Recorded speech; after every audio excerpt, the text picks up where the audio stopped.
noite, tudo bem, meus caros? Prazer estar aqui, finalmente, depois de tanto tempo, uma Campus Party, né? Eu tô animadíssima, mas vamos lá. Em resumo, o que a gente vai conversar hoje? A gente vai falar um pouquinho sobre a privacidade do usuário, num ponto de vista, e essa assim, a proposta, um pouquinho menos na questão de modelagem de dados, longe do juridiquês, mas pensando numa parte final, que é a tela que o usuário vê. Então, a gente vai conversar o que é sobre Privacy by Design, que é uma parte de privacidade para a gente poder se alinhar. A gente vai entender um pouquinho o que são Dark Patterns, então vou emprestar um pouquinho ali da parte do design também. E, por fim, a gente vai juntar os dois e ver como isso pode acontecer. Só contando um pouquinho sobre mim, eu sou um sistema operacional com fala e inteligência artificial, ou SOFIA. Eu sou engenheira de privacidade na Único, uma EdTech. Eu também dou aulas no Senac do Rio Grande do Sul, de bancos de dados, algoritmos e afins. Sou mestranda em computação na Federal do Rio Grande do Sul. Sou apaixonada por R, não escondo de ninguém, inclusive trago aqui o broche para cima e para baixo. E já fiz algumas coisas como atravessar rio montado em búfalo, gosto de músicas anos 80 antes de ser moda, enfim. E eu acho que eu não sou um robô, pelo menos eu estou tentando. E o primeiro ponto que eu tenho, dado o meu background, embora quem eu sou não seja exatamente o ponto de interesse aqui, mas eu conto um pouquinho sobre mim, porque se juntar A com B, a gente percebe que eu não tenho nada a ver com design. Então aqui, esse é o meu talento. Se tu me pedir para fazer alguma tela, eu vou abrir o Paint e é isso que eu vou fazer. Mas então, por que eu estou propondo falar alguma coisa de interface de usuário, de experiência de usuário, se eu não tenho essa correlação? Lembrando que essa palestra é um ponto de vista meu e minhas experiências, e não falo em nome de lugar nenhum que eu trabalho ou tenha trabalhado, mas eu coleto ali algumas experiências e vivências que eu tive. E uma coisa que eu fui notando com o tempo, de parte de privacidade, e lembrando que meu caminho, eu comecei na parte de segurança por muito tempo, fui para a parte de análise e ciência de dados, passei um tempo com engenharia de dados, e aí eu achava que dava para juntar os dois, trabalhando com privacidade. Quando a gente faz algum sistema, a gente desenvolve alguma coisa e a gente tem alguma parte de privacidade funcionando bem, algum time de privacidade, por exemplo, na nossa organização, ele está muito ligado na parte das é possível ou não é possível fazer. Então, ele vai lá e orienta, tu vai fazer dessa forma, tu coleta tal dado, pode coletar, tal dado não, a base legal é aquela, é essa. E muitas vezes tem um contato ali com o time de dados, então o time de dados ele prepara um banco para receber determinados dados, sabe onde pode cruzá-lo ou não, faz o tempo, a higienização, se necessário, no momento correto.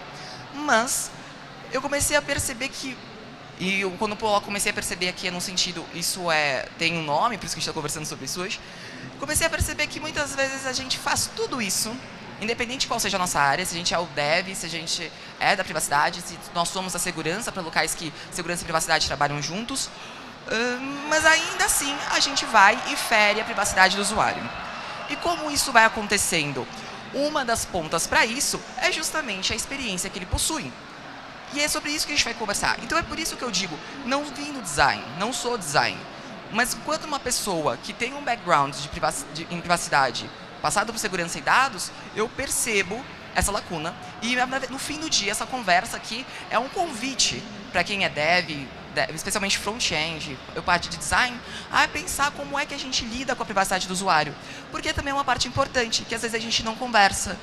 Acredito que a gente ouve muito mais, privacidade em um modelo, privacidade num treinamento, mas a gente não ouve privacidade na tela final. Então, como eu falei, é justamente por não ser designer que eu vou falar sobre isso. Então, de novo, não é uma palestra sobre design, são sobre pontos de design e privacidade. Mas começando, o que é Privacy by Design? E o porquê a gente não vai falar necessariamente aqui de Privacy by Design, mas é interessante a gente trazer esse ponto aqui. Lembrando que privacidade, eu vou tratar aqui como um princípio, tá? Eu vou citar alguns pontos de LGPD, de lei, mas eu não vou tratar como lei. Não, lembrando que Lei Geral de Proteção de Dados abrange privacidade, mas privacidade é algo acima disso.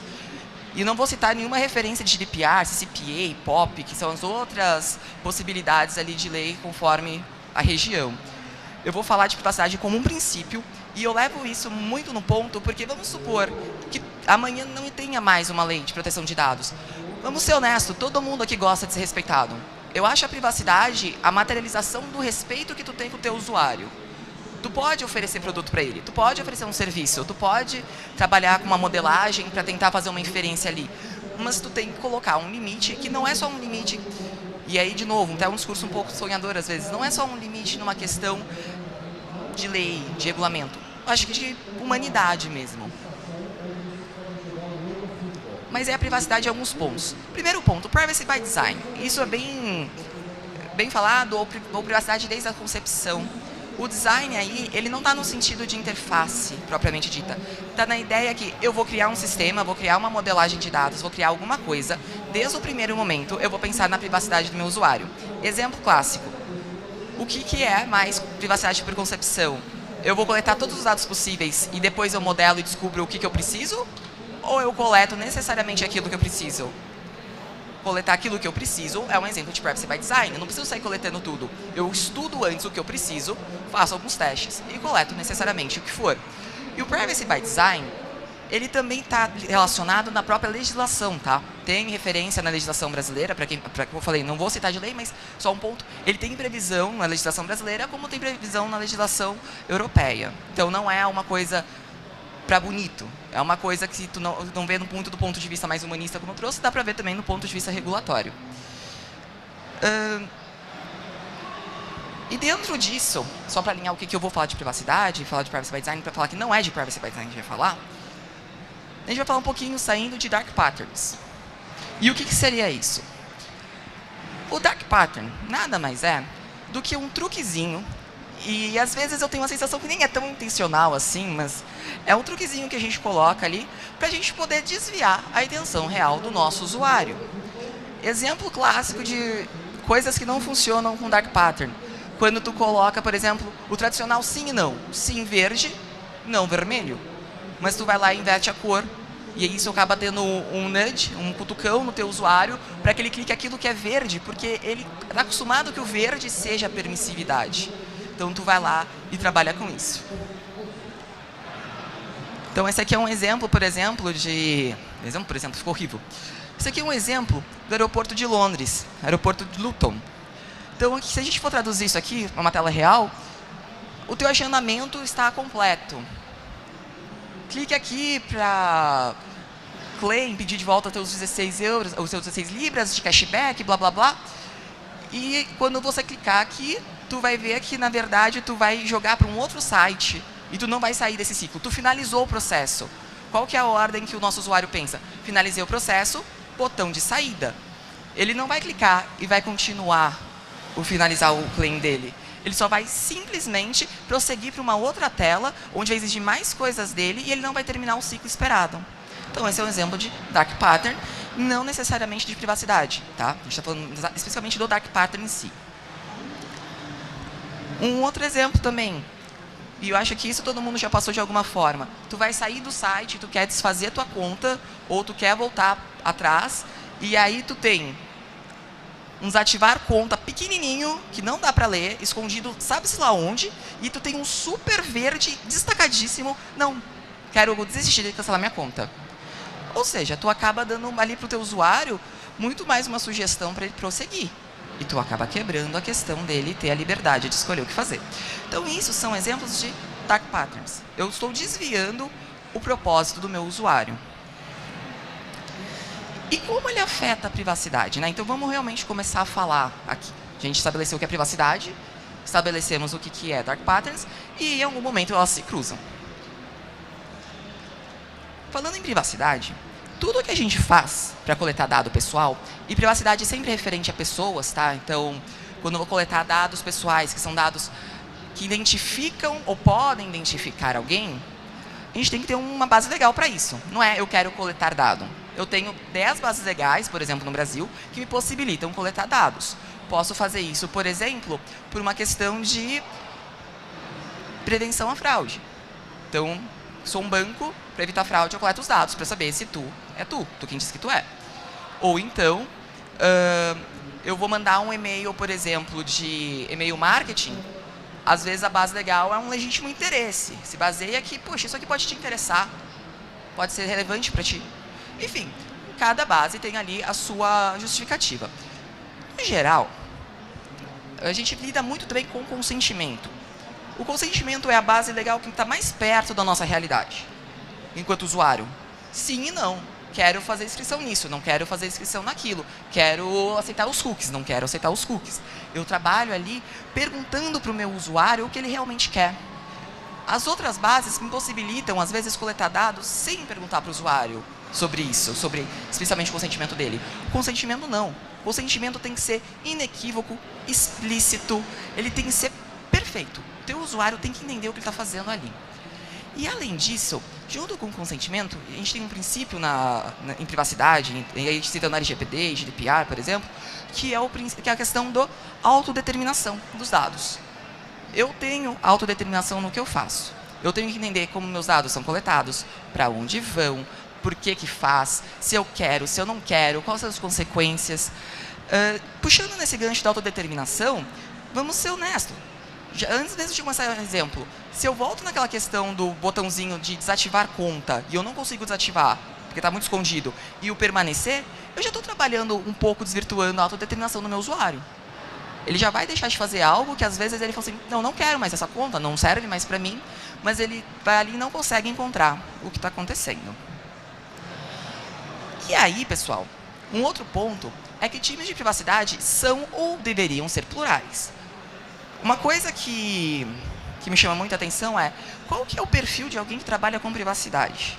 Cara, depende. Depende, privacidade pode ter, se eu estou falando de base legal, eu preciso de um advogado do meu lado. Isso às vezes fica muito claro. Mas existem vários papéis dentro de privacidade. Existem pessoas, por exemplo, que trabalham só com a parte de governança. Existem pessoas que trabalham, por exemplo, com uma coisa, como é o meu caso, que é engenharia de privacidade. Eu olho para código. Então eu vou em outro nível, eu vou em outra experiência. E um bom time de privacidade deveria ser essa coisa plural. Deveria contemplar vários pontos. Por exemplo, do design, uma pessoa de design que tem privacidade vai conseguir fazer muito melhor do que alguém que está se arriscando a fazer. Vai ter o tino ali, vai estar mais apurado para isso.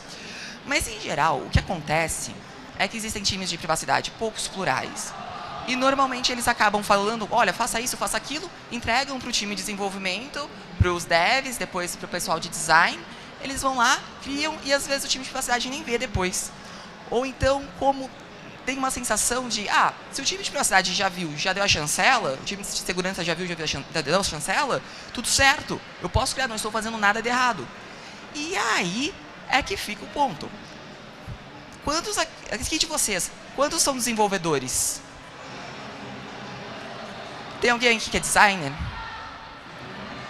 Quantas vezes alguém, para os devs e para os designers, quantas vezes alguém chegou aqui para vocês, ou vocês viram curso, ou vocês têm um livro sobre privacidade para dev ou para designer? Pois é. E vocês lidam com isso todo dia.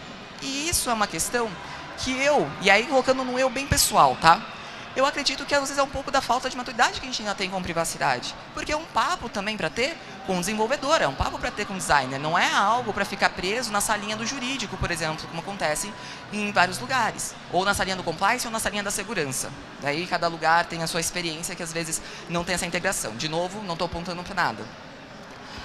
Então, honestamente, como eu vou esperar que o meu designer, que o meu desenvolvedor, que não tem uma base para isso, não tem nada que ajude ele a ter essa base, ele tem essa base?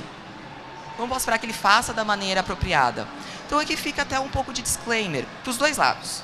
Para aqueles que trabalham com segurança e privacidade, de lembrar de cutucar o pessoal do desenvolvimento para acompanhar as coisas, e para quem é no desenvolvimento e para o design, não custa às vezes chamar alguém de privacidade para dar um double check.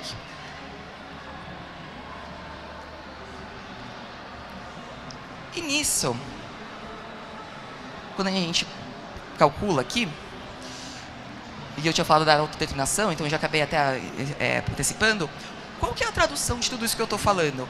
Na verdade, quando a gente fala de algo que está prejudicando a autodeterminação, e eu vou trabalhar muito com o consentimento aqui porque é o mais visível para a gente está trabalhando com data disclosure. A gente está coletando às vezes mais dados coletando aqui aspas, mais dados do que deveria.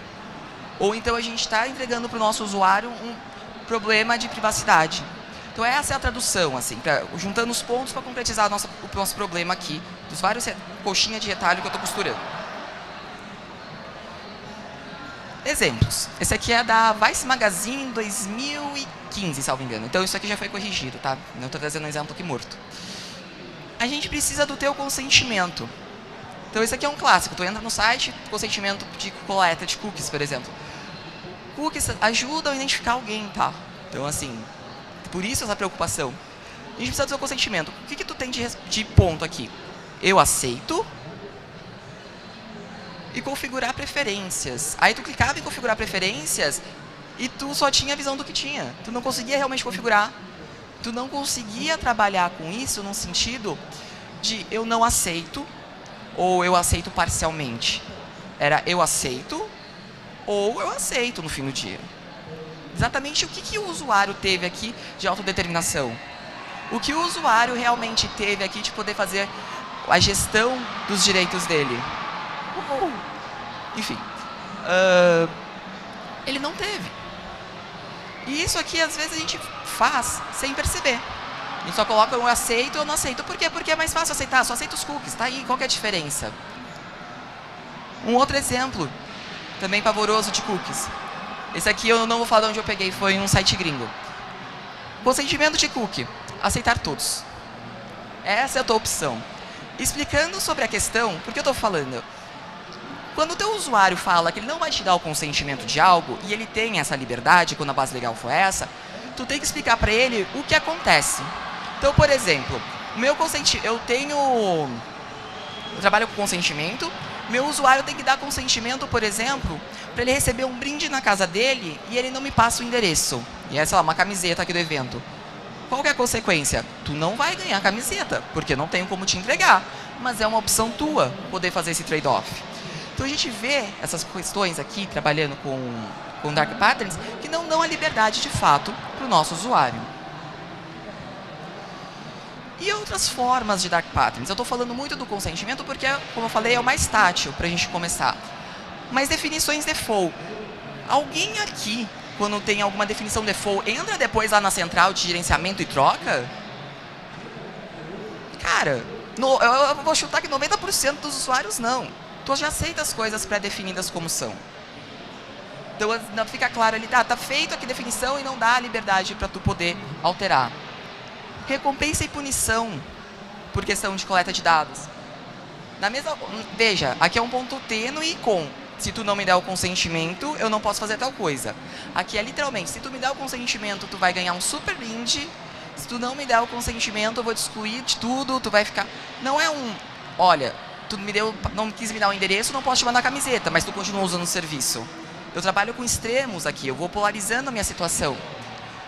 Letrinhas pequenas, que isso é um problema de design, ponto, mas aqui vai entrar na questão de privacidade. Alguém aqui já leu Política de Privacidade? 1, 2, gato pingado. Aí tu entra na política de privacidade, é um negócio de 600 páginas, uma letrinha calibre 7. Cara, tu não vai ler, não tem usuário que vai ler, exceto se tu estiver caçando pelo em ovo, tu não vai ler aquilo. Ações forçadas, estão muito conjuntas com recompensa e punição. Se tu não preencher esse formulário agora com teus dados pessoais, tu vai perder isso aqui. A gente toma decisões sob pressão de uma maneira totalmente inapropriada. Então, clássico, por exemplo, para quem é de segurança, os phishings. Se tu clicar nos próximos 10 minutos, tu vai ganhar desconto para comprar um celular. É um exemplo clássico que também funciona aqui. A ausência de gerenciamento. E aqui, junto com as definições default. O usuário de vocês tem o direito de ter uma central de titular. Ele precisa saber com quem ele fala, se ele precisar de alguma coisa dos dados pessoais dele, o que deu errado, o que deu certo, se ele quer revogar alguma coisa, para quem ele pede os dados. E muitas vezes a gente oferece sistemas e a gente não oferece um canal para o usuário. E aqui poderia ser, a começar um e-mail. Fale com essa pessoa. Às vezes a gente não coloca nenhuma página com esse e-mail. Quiçá a gente criar realmente uma página maior para o nosso usuário acessar e explorar. E daí, para fechar, pessoal, nosso tempo bem curtinho, que privacidade é um valor diferencial. Muitas vezes a gente ouve de privacidade e fica aquela sensação, gastar tempo com privacidade, gastar dinheiro com privacidade. Privacidade é um investimento. Vocês preferem alguma coisa que respeita teus dados ou alguma coisa que está vendendo teus dados em tudo que é banco de dados e amanhã tem 5 operadoras de telemarketing te ligando oferecendo um monte de produto? De novo, é uma questão humana. Tu não quer isso. Então a privacidade é um valor diferencial, é algo a ser investido. Então mesmo assim, em que organizações, enquanto profissional, e aqui trocando meu chapéuzinho de usuário para profissional, se tu é um dev, tu é um designer que entende como evitar esse tipo de situação, o teu produto nessa parte vai ser muito melhor. Então não vejam privacidade como algo chato, caxias ou perda de tempo. É um baita diferencial. Existem empresas que se constroem em cima de produtos de privacidade. Existem empresas que colocam privacidade como o serviço que ela possui.